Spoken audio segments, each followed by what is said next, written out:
దేవి, పూర్వము దక్ష ప్రజాపతికి నీవును ఇంకా పలువురు కుమార్తెలను పుట్టితిరి. అతడు నిన్ను నాకును తక్కిన వారిని ధర్మాదులకును ఇచ్చెను. ఒకానొకప్పుడు అతడు యజ్ఞము చేయించు అందులకు కడమ అల్లుళ్ళందరినీ పిలిచి నన్ను మాత్రము పిలువడాయను. నీవు తండ్రిని, నాయనా, నా భర్తను మాత్రము పిలువలేదేమి అని అడుగగా, నీ భర్త పుణుకుల పేరు ధరించువాడు, యజ్ఞంలోనికి ఎట్లు పిలుతును అని దక్షుడు ఉత్తరమిచ్చెను.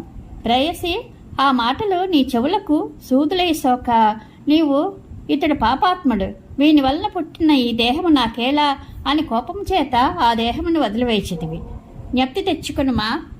పిమ్మట హిమాలయమునకు నేను తపస్సుకై వచ్చితిని.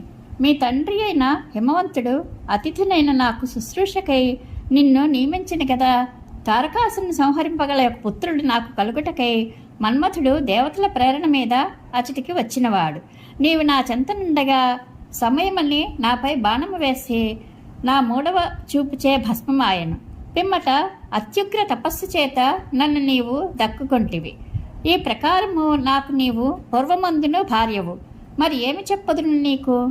ఇట్లని చెప్పి శంకరుడు ఊరకుండగానే దేవి అలుక చెంది, నీవు మోసగాడవు, వేడుకొని నన్ను మంచి కథ చెప్పవు, నీవు అన్యాసక్తి హృదయుడవు, గంగను నీవు నెత్తిమీద ఎక్కించుకొనుటయు సంధ్యకు ప్రణమిల్లుటయు నేను ఎరుగినా ఏమి అని జంకించెను.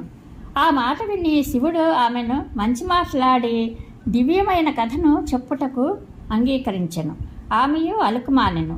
అంతటా లోపలికి ఎవరిని రానివ్వలదని దేవిచే ఆజ్ఞనంది నందీశ్వరుడు ద్వారము కాచి ఉండగా ఈశ్వరుడు ఇట్లు చెప్పసాగెను.